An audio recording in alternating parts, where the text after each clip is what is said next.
Hello viewers, welcome to your program. It is Economic Insights and I'm your host Paul Kingsley. Now in continuation with the ongoing report we are doing on the oil and gas sector, today we are featuring a company who are contributing in a small way to the development of the industry. I'm talking of the Managing Director CEO is Kachmann Group. Is going to be giving us their contribution, the challenges affecting the industry. It's going to be encompassing on different issues affecting the economy at large.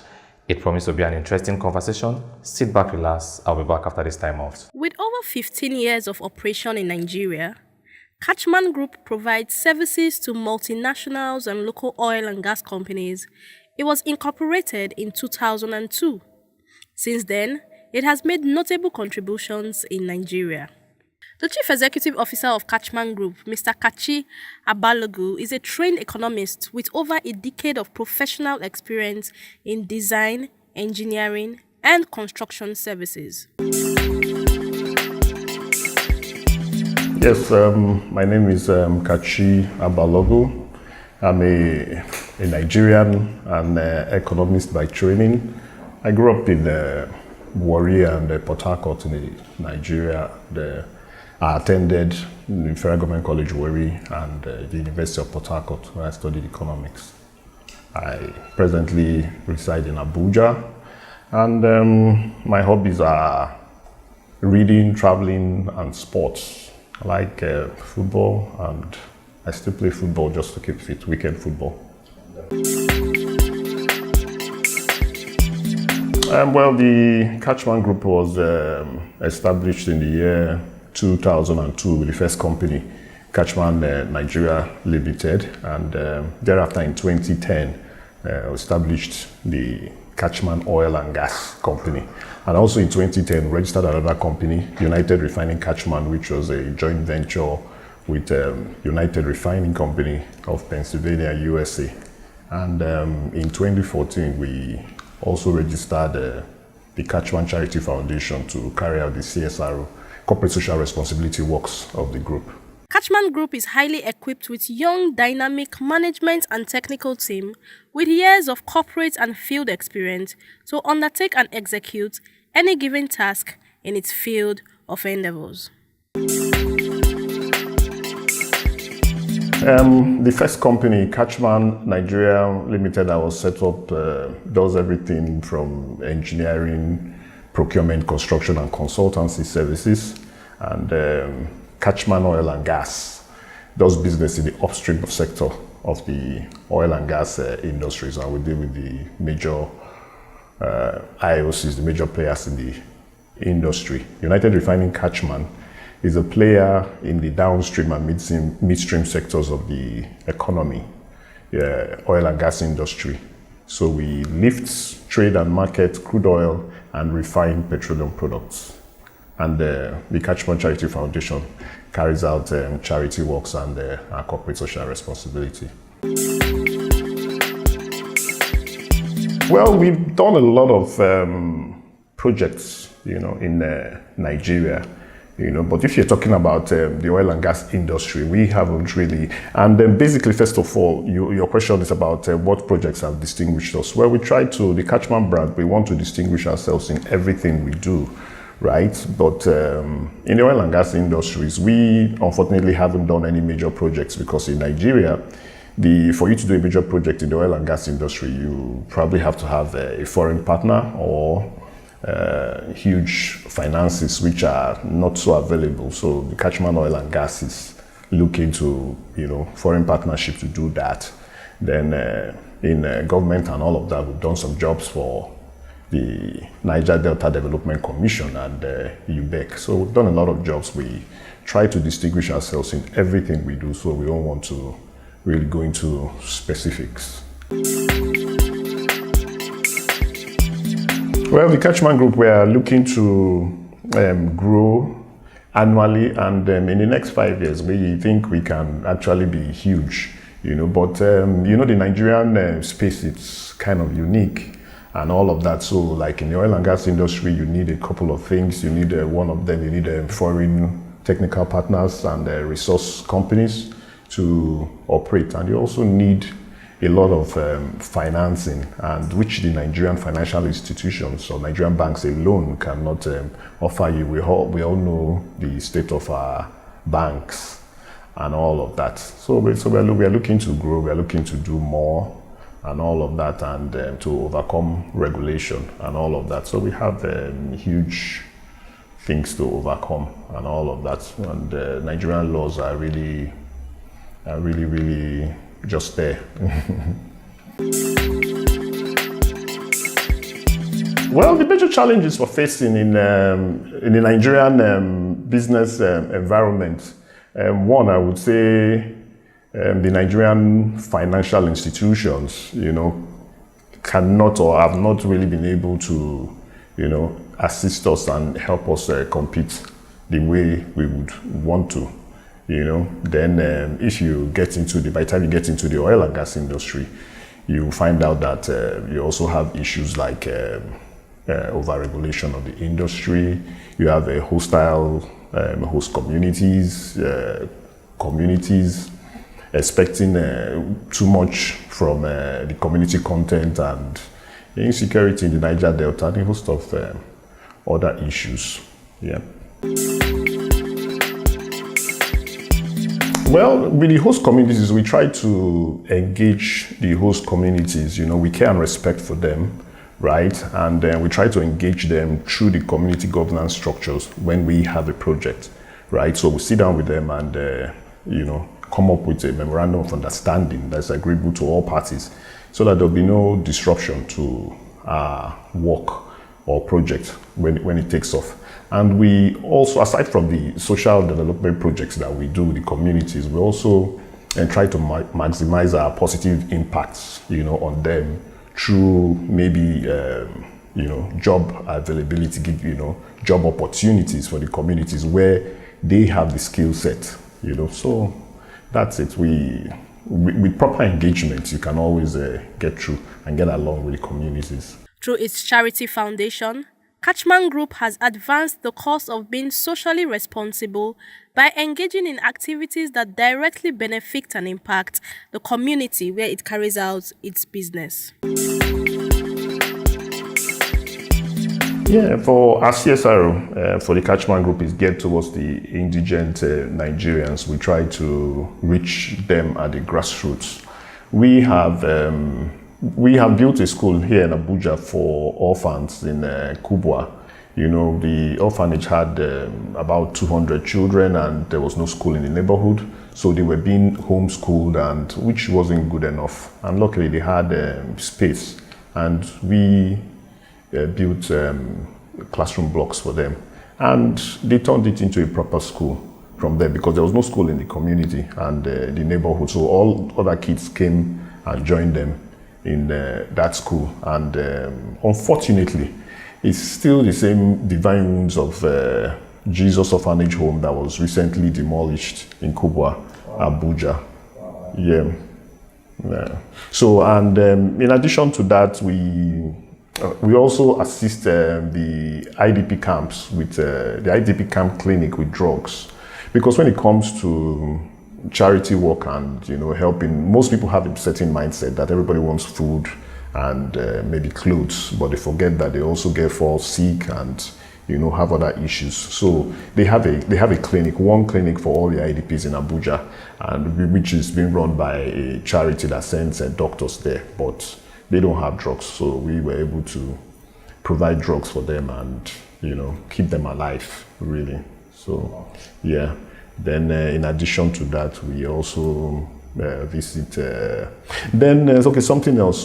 After the bomb blast in Nyanya community in 2014, we visited the community and gave them food and other materials through the sacking Nyanya's palace and all of that. And we normally visit orphanages, old people's homes, widows, and the likes, the disabled, especially people who cannot do for themselves. So we try to help people at the root.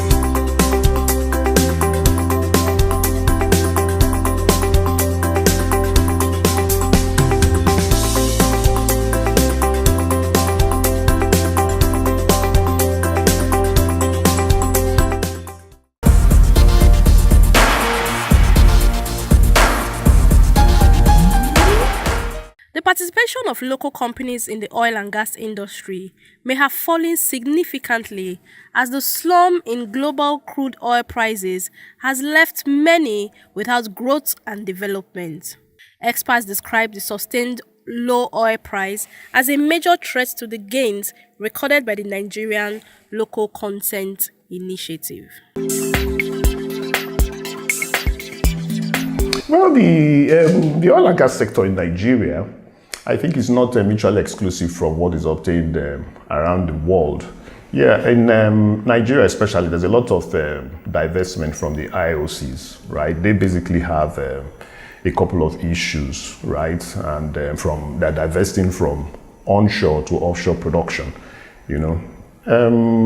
Onshore production actually is supposed to be cheaper, right? But in the Nigerian context, you have a lot of issues like, you know, the insecurity in the Niger Delta, hostile communities, and where they find it difficult to deal with the host communities, and even pipeline vandalization, you know, which actually destroys the environment. So I think a lot of the IOCs is actually touchy about that, and it's not really good for their reputation when these spills occur and communities are destroyed. So if they go offshore, then they can avoid a lot of all those problems, and I think that's why they are doing that. But yeah, an overview of the economy of the oil and gas industry is that in the recent past, we suffered from low oil prices, and it affected a lot of, it really affected the industry because investments was down.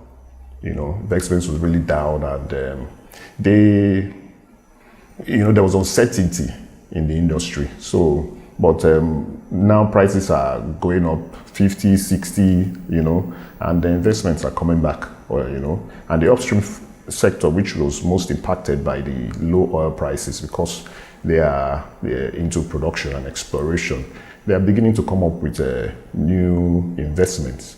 So like Total, Nigeria, and their Egina project, it's just taking off, and Shell, it's coming up with the Bonga Southwest project and Asa North.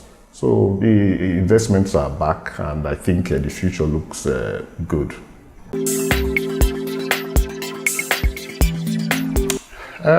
Well, is the government doing enough to sustain the relationship with it? I think sadly, Nigeria is unique in its own way, and we've had issues in the Niger Delta. Government has tried, you know, through the amnesty program and even the Niger Delta Development Commission and stuff like that, you know, trying to ameliorate situation in the Niger Delta, right? But of course, it's not what is obtained around the world, so the IOCs are not too pleased. I guess that's why they're going offshore, you know, to avoid a lot of all of this. Well, government can do more. Government can, since they are insisting on going offshore, deep offshore, I think it's a good thing because it requires a lot of investments, you know, to do deep offshore production. And the IOCs are actually the only ones who can afford it right now because they are bringing foreign direct investment into the economy. And I think it's also a good thing that they're divesting, you know, the offshore assets.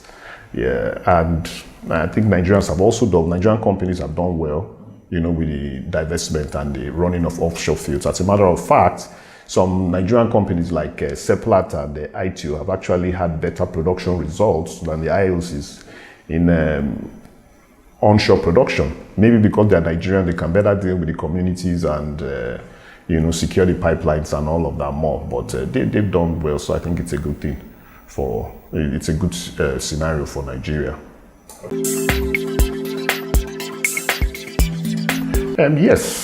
Yes. I mean, I think the Nigerian local content law can be better enforced, right? In several ways, you know.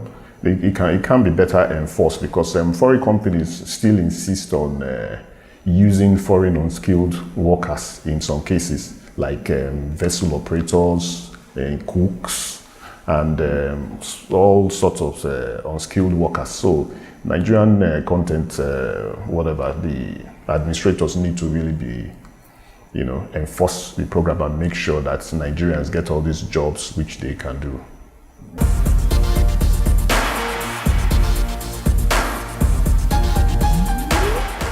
Over the years, indigenous companies in Nigeria have recorded a low level of participation and have often been sidelined in large-scale construction activities. This has been attributed to, amongst a number of factors, mismanagement of funds and working capital, which makes them prone to bankruptcy with poor project execution and abandonment, the likely outcome. The question now asked is, does government lack confidence on indigenous companies in the construction industry? Well, I think they have reason to lack confidence and all of that too, because really it's all about HSC standards, more or less. I would say that quality standards and all of that. We know that the foreign players are actually more rigorous when it comes to that, because our Nigerians too, we can also have our issues if they are not properly supervised. We can just our workers can just go off key sometimes. So maybe that's where they come in. And influence. If you have a project like a construction project, the Nigerian company is more likely to bend towards the client rather than a foreign construction company who would you give maybe a plan and they'll stick to their plan no matter what. Nobody can come and say, hey, add one extra floor to this building and all of that, But I mean, some unscrupulous Nigerian players can say, well, if you have the money, why not? We can do that, So, I think they have a point, and that's just it.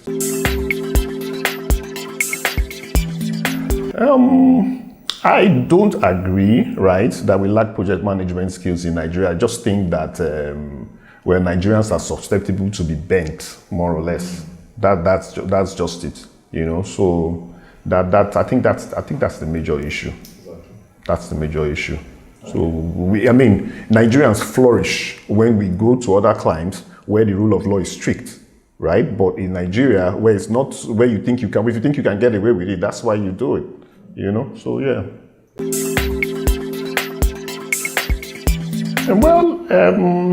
I don't really see. The major problem that I see with the Public Procurement Act really is that,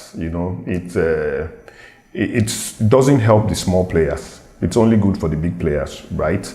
And, for you to actually, it's not good for beginners because for you to actually start, you have to, so much regulation to cross and all of that, But once you can get beyond that, I think it's not bad. Really, every company has to be serious. You have to have your insurance. You have to have, everything. All the certificates. You have to do training. You have to, pensions and all of that. So I think it's good, but it's good for big companies. But for the small players, how do you start? And for you to actually renew your certificates annually, it costs you nothing less than $500,000. And all of that. So for the beginner, it's really difficult, and you have to deal with a lot of public company, Nigerian government agencies, and that's bureaucracy, red tape. And you know how it is in Nigeria, sometimes they'll just intentionally make it difficult for you. So I think we can improve it, by going electronic with a lot of these things. I should be able to apply for them, from my office without getting into human contact. So when they start asking for this and asking for that, I should just, and sometimes the agencies of government, they ask you for information which they can get on their own, right? Why should you ask me for my tax certificate when you have access to the FRS portal? Right, so why don't you just check it up, and instead of asking me to go get it, and by the time I want to go get, issues come up. So that's my take on it. So on the Public Procurement Act. Well, Nigeria, it's a difficult place. There's so much unemployment, and I think the youths have to be very serious. Take your education very seriously. Take your jobs very seriously. Self-educate yourself, learn skills, and basically I think you will make it. The sky is our limit, The greatest asset that anybody can have is the human capital asset. So once you can add value to society, then you will make money, you will succeed. So that's my advice for the young people. take your education very seriously, learn a skill, work hard, don't have that get-rich-quick mentality. Slow and steady, it's a better way to go. All right, I want to say a very big thank you, sir, for your contribution on the program. We really appreciate your time. Thank you so much, and God bless you. Yeah, thanks for having me. All right. It's a pleasure. Thank you. Wow, you've heard from him. I've been speaking with the Chief Executive Officer of Kachmann Group, Mr. Kachi Abalogu. He has given us so much comprehensive view of some of the challenges affecting the industry and also what they are doing in the oil and gas sector. I want to say a very big thank you for keeping faith with the program. The program will be with you same time, same station. Thank you.